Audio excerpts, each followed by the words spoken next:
Hello, welcome to On a Button Boxing. Tonight I want to talk about a way to improve your boxing skill by watching another fight, watching two boxers fight and notice things that may have been a little bit of a flaw or they're not doing it as well as you think they could. Something technical is off. For example, I'm talking about the fight last week with Shawn Porter and Formella, his opponent from Germany. Now, I'm not here to criticize Formella or any boxer. Who am I to do that? I made plenty of mistakes myself that I'm sure other people looked at and said, if I'm going to box and do well, I'm not going to do what he did. This is all about learning, not about criticizing or critiquing anybody. To get to the fight that night, we had noticed that Shawn Porter was winning most rounds. He was just over-dominating, outclassing this Formella from Germany, and somebody asked me, well, how come that's happening? So I noticed a couple things that Formella was doing that might not have been the best. For example, when he was jabbing, he would drop his elbow and then throw it. When you drop your elbow, your opponent knows the jab's coming, so he's going to come right back with the right hand, and that happened and landed about 90% of the time. You're telegraphing it by showing it before you're throwing it. So we want to be sneaky about that.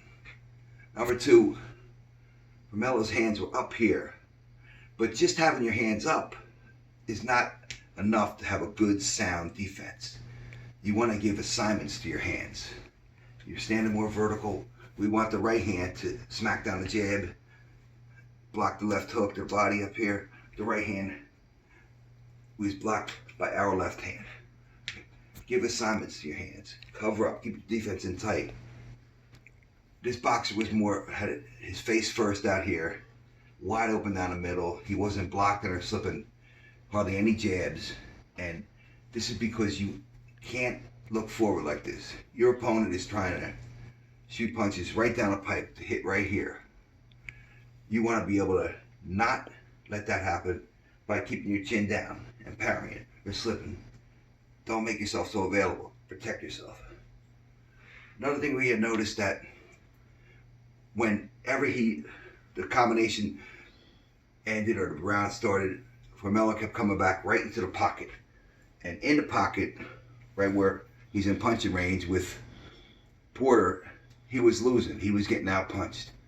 So for him, the best move would have been to slide out of there and move this way and kind of fight laterally, not right in front of him, and catch him coming in.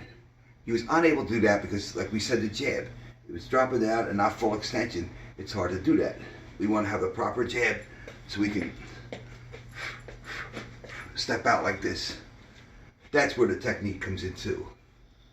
Another thing, he also went back to the ropes a few times and took his eyes, put his head down, looked down while Porter was throwing punches, hooks, uppercuts, and took his eyes off his opponent.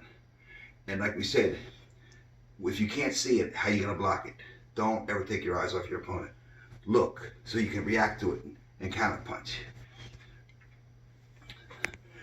The rest of the fight was pretty one-sided, but these are little things you can pick up and see that maybe you can improve. And this is going to help you learn by telling yourself, this is what I want to stay away from, I want to correct when I'm in the ring.